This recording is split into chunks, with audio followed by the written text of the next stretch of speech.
Bumigay po ang tulay na yan sa Davao City ng daanan ng 10-wheeler. Ayon sa barangay, nasa 20 tonelada ang bigat ng truck na kargado ng lupa at bato. Pero hanggang 5 tonelada lang ang kaya ng tulay. Tumakas ang driver at pahinante ng truck na halos mahulog na. Walang nasaktan pero kailangang isara ang tulay sa mga sasakyan. Nag-inspeksyon na ang LGU at pinaplano ang pagkukumpuni sa tulay na may sira na raw bago pa ang pangyayari. Ang paghahanda sa undas, pasakit sa ilang maagang dumalaw sa mga sementeryo gaya sa Pampanga na lubog pa rin sa baha. Tinutukan yan ni Von Aquino. Lubog pa rin sa bahang puro basura ang ilang puntod sa Santa Iglesia Catholico Public Cemetery sa Masantol, Pampanga. Tanggal na nga ang takip ng puntod na ito kaya kita ang ataol sa loob. Ayon sa caretaker na aming nakausap, sa ilalim daw ng baha na ito ay napakarami pang mga nicho. Maswerte na nga lang daw at nakakadaan kami dito dahil kapag high tide ay hindi na madaanan ito. Ito yung papunta doon sa iba pang mga nicho. Si Arnold, caretaker ng mga puntod, nasaksihan ang unti-unting paglubog ng ilang nicho. Itirik ko yung kandila mo para mag-upos. Bigyan ako ng 20, 50, gano'n. Nagpapatirik? Oo, nagpapatirik. Kasi yung tubig, kapag lumusob ka dyan, alos lubog ka na. Lubog na ako. Bahari ng problema ng pamilya Alba na maagang nagpintura ng nicho. Kahit inangat na nila ang musileo, abot tuhod pa rin ang baha kapag tumataas ang tubig. Sa bahay na lang, pag yung hindi makapunta rito, nagsisindi ng mga kandila. Pag wala ng tubig, pupuntahan na namin.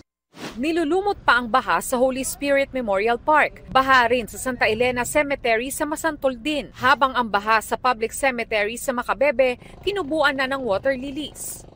Maitim at mabaho naman ang baha sa mga libingan sa Barangay San Sebastian sa Hagonoy, Bulacan, na dulot ng high tide at pag-ulan. Kaya may mga hindi na nagpapalinis ng mga nicho at hindi nakakapagtulos ng kandila kapag undas. Sa pampublikong sementeryo sa Sarat, Ilocos Norte, naguhuan ng lupa ang ilang puntod at bumagsak din ang bakod dulot ng habagat at bagyo. Ngayong linggo, inaasahan na matatapos ang rehabilitasyon doon. Matagal na ring problema ang baha sa Maa Public Cemetery sa Davao City na plano ng i-rehabilitate. Para sa GMA Integrated News, Von Aquino, nakatutok, 24 oras. Dumalo po sina Pangulong Bongbong Marcos at First Lady Lisa Araneta Marcos sa panunumpa ng bagong presidente at vice-presidente ng Indonesia sa Jakarta. Isa pong pangulo sa mahigit 30 pinuno at kinatawan ng mga bansa na sumaksi sa inaugurasyon ni na Indonesian President Prabowo Subianto at Vice President Gibran Rakabuming Raka, anak ng dating Indonesian President na si Joko Widodo. Katabi po ng first couple si Sultan Haji Hassanal Bolkiah ng Brunei Darussalam. Ayon po sa Presidential Communications Office, pagpapakita ito ng pagnanais na pagtibayin pa ang bilateral ties ng Pilipinas at Indonesia na ang ika-30 o ika-75 anibersaryo ng diplomatic relations ay gugunitain sa Nobyembre. Formal na pong inimbitahan ng House Quad Committee si dating Pangulong Rodrigo Duterte para sa investigasyon sa umano'y extrajudicial killings sa kanyang administrasyon. Tinutukan niyan ni Darlene Cay. Ito ang imbitasyon ng House Quad Committee kay dating Pangulong Rodrigo Duterte. Sa sulat na pirmado ni Quad Committee Overall Chairperson Representative Ace Barbers, inaanyayahan si Duterte sa pagdinig ng komite sa Martes, October 22 para bigyang linaw ang mga issue partikular sa extrajudicial killings. Sa huling pagdinig, sinabi ni retired Police Colonel Royina Garma na iniutos ni Duterte na i-replicate sa buong bansa ang Davao model ng drug war, kung saan may reward system para sa mga pulis na makapapatay sa drug suspects. Wala pang kumpirmasyon ng Quadcom kung dadalo si Duterte, pero handa raw sila rito. Bibigyan daw nila ng pagkakataon ang dating Pangulo na sagutin ang mga pahayag ni Garma. We will definitely afford him the courtesy due to him. Medyo pipilitin namin na maging intelligent itong mga questions na ito. We will have to get some information kung totoo bang merong reward system na in-implement. Meron bang order talaga na barilin? Ano pa bang ibang orders? Sabi ni Quad Committee Co-Chairman Representative Benny Abante, kasama sa tatalakay ng impluwensya ng mga pahayag ni Duterte sa publiko noon.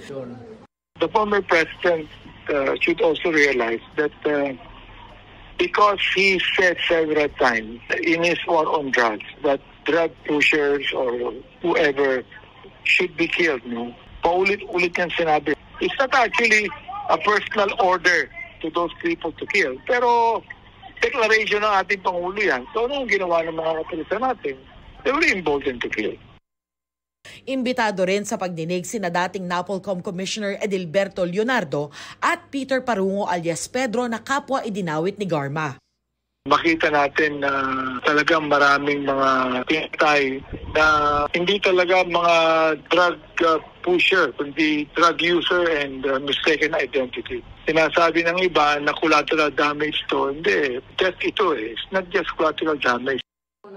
Sinusubukan namin kunin ang panig ng dating Pangulo na sa panayam ng SMNI noong Huwebes ay nagsabing wala pa raw siyang natatanggap na imbitasyong dumalo sa pagdinig. Pinabulaanan din niya ang mga alegasyon ni Garma. Operational funds lang daw ang ibinigay niya sa mga polis at pagbati at panglilibre lang ang ibinigay niyang reward. Para sa GMA Integrated News, Darlene Kai, nakatutok, 24 oras. Hindi lang apoy ang pwedeng gamitin sa cremation. Ang mga yumaong fur baby pwedeng lusawin sa tubig para maging abo ang mga buto.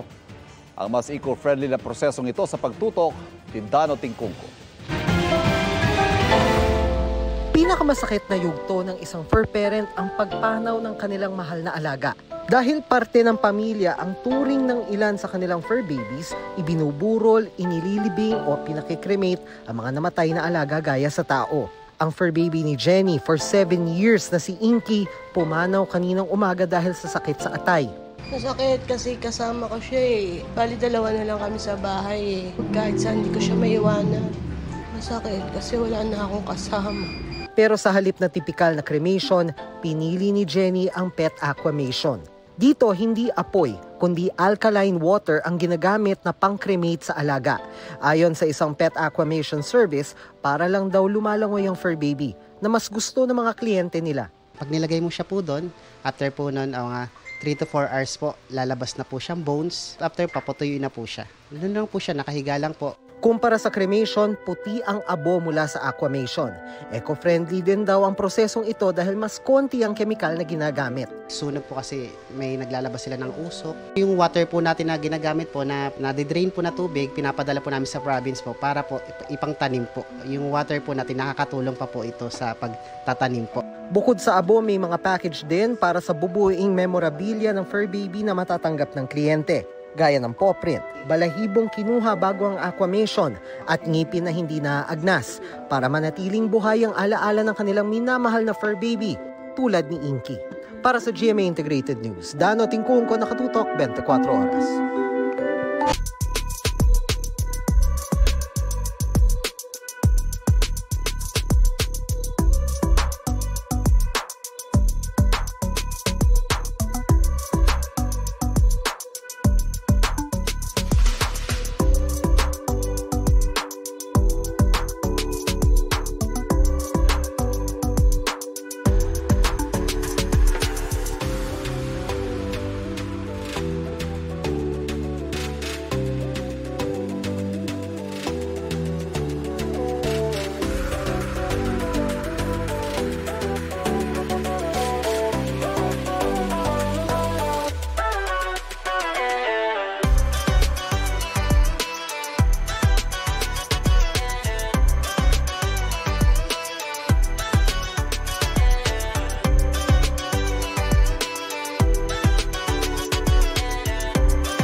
Mga kapuso, patuloy na tumutok sa mga balita. Mag-subscribe sa GMA Integrated News sa YouTube. Sa mga kapuso abroad, samahan niyo kami sa GMA Pinoy TV at www.gmanews.tv.